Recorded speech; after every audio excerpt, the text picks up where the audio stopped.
Hi everyone, and welcome back to my channel. My name is Icarus, and today is going to be a review of sorts of the Boyfriends webtoon.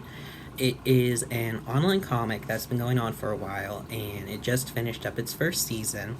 I saw it come across my dashboard a couple of times, so I got curious, and I decided to read the whole thing in about 2 hours this morning.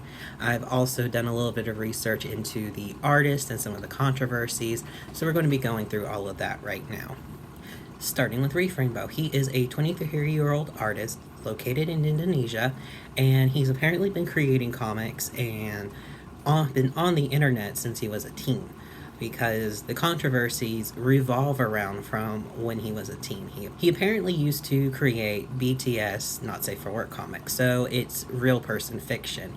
And he recently, 2021, came out and apologized for it, saying that at the time he didn't think about how they were actually people, and he's since come to realize how gross and offensive these comics would be to real life people. So, for me at least, this sounds like a person who has grown up and realized the wrongs he did. Not that it's my apology to accept, but from my stance as a 28-year-old, I can see how a kid wouldn't totally realize that these people he's likely never seen in person aren't actually people.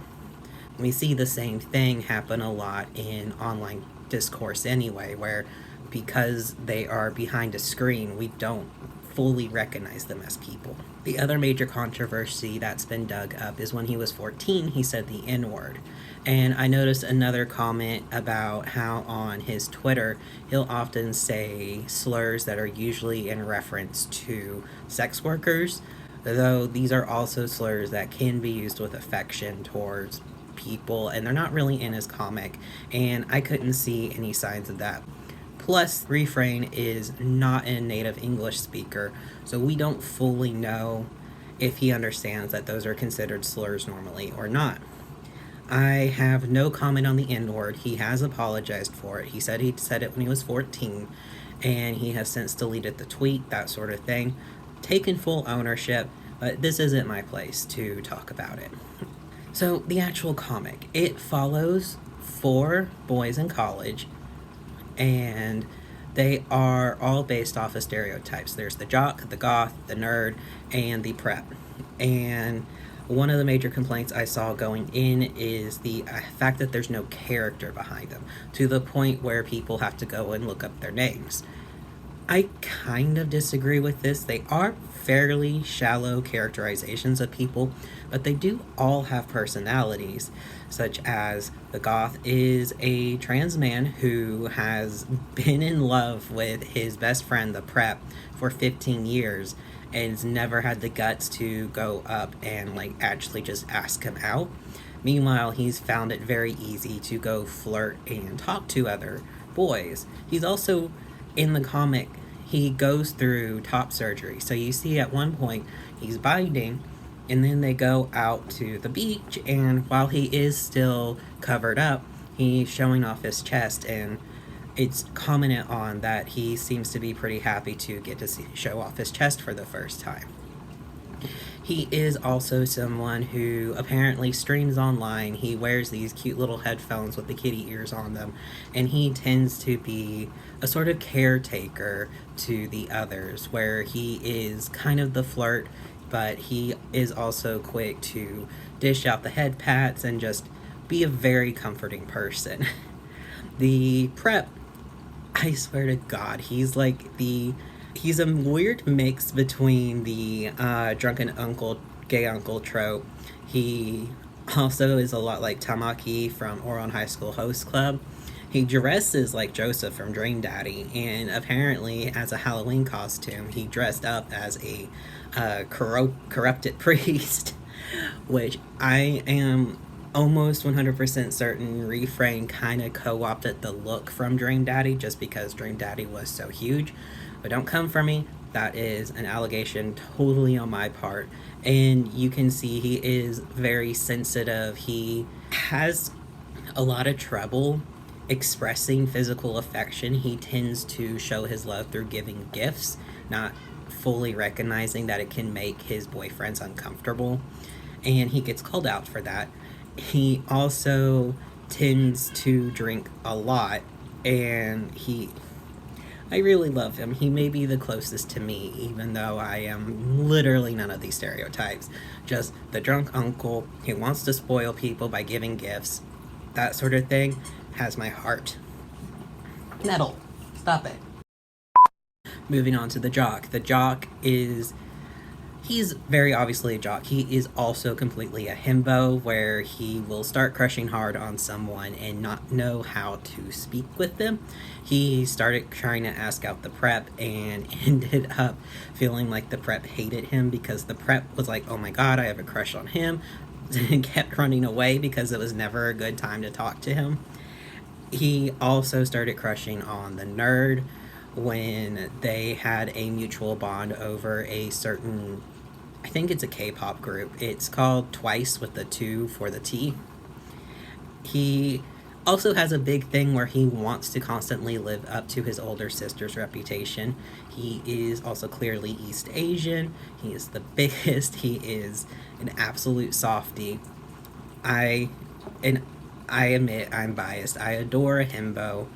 The nerd is someone who wants to continue to do his best. He is very much the nerd, where he is apparently in astrology and computer sciences, so he's constantly overloading himself with work, which causes him, as he's dating, he will start oversleeping, missing classes because he's trying to do all of this stuff.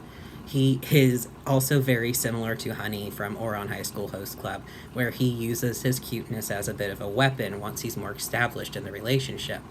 To start with, he was very insecure, very unsure, but Goth kind of helped him get through that, and it's clear he's taken some lessons from Goth because he is shown to be just a little bit manipulative to get what he wants. He does get called out for it too.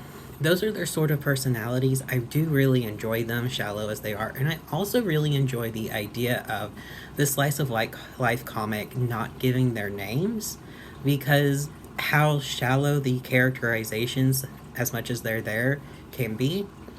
So you can kind of like insert yourself into the story almost. I personally liked it, especially because this is a polyamorous relationship that they're all going into for the first time. So the overarching theme is them learning how to be in a poly relationship and dealing with each other's problems as it comes up, be it from Nerd's whole overstudying, overworking, and stressing himself out, or Prep suddenly having to take over a student council New Year's party, them basically meeting their feminine co-parts, very Powerpuff Girls, Rowdy Rough Boys, that sort of thing.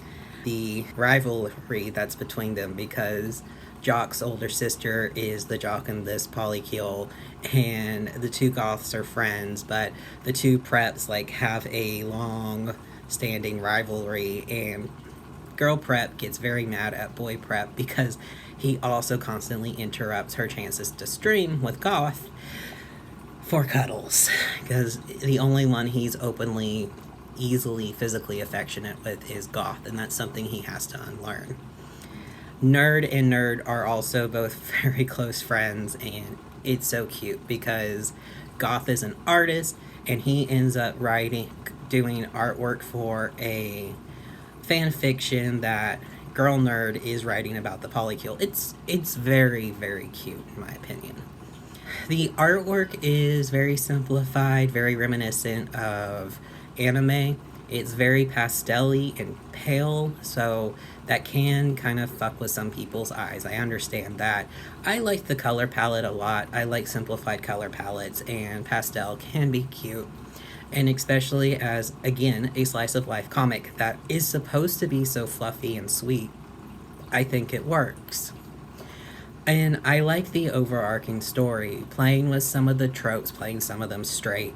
The goths being trans, and it's treated so subtly, but it's not actually forgotten about either, with little points of mentioning he just had surgery, should you be doing XYZ, or showing off his chest for the first time. And they don't compromise on their personalities. Nerd is still super into anime and K-pop. Jock is just as interested in K-pop. He actually uses their dance routines to kind of do an extra workout, which is, again, so cute. They end up showing a lot of overlapping interests, which helps them connect. Especially because in the very beginning, they're just like, oh my god, who are these attractive boys? I kind of want to fuck them. I'm going to stop rambling because I'm realizing I can only say the same thing so many times. I'm going to end it with some of the critique. There is a lot of critique about Refrain because of these past actions that he's had.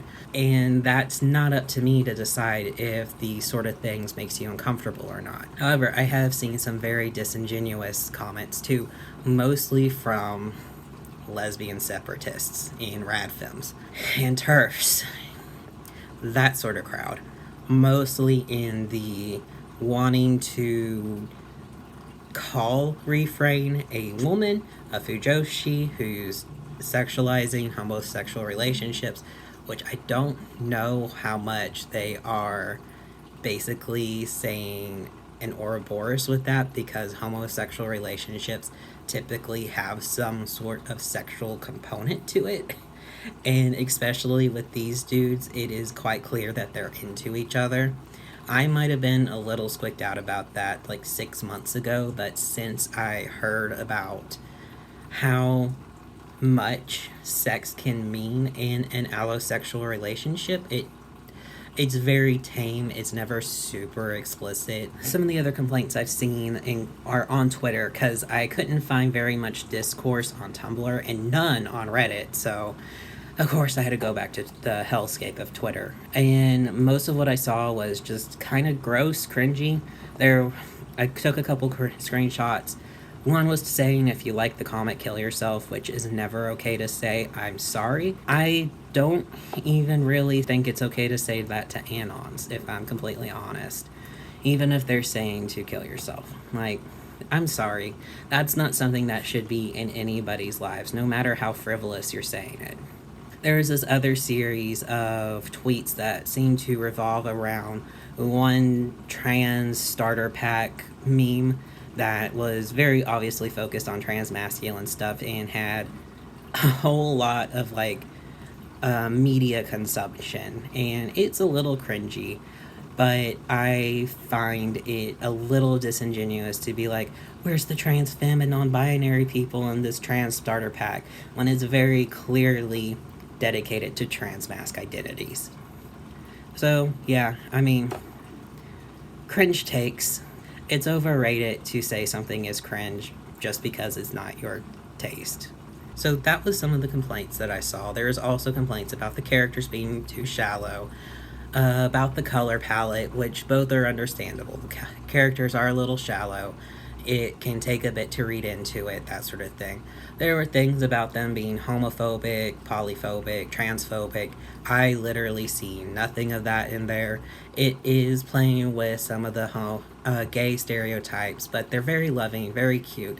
The poly aspect is very sweet, and a lot of poly people I've seen reviewing it seem to agree with me that it's just really refreshing to see a polyam relationship that is so fluffy and sweet, and there's not a whole lot of problems in it. It's okay to want some dessert after a whole heaping lot of shit.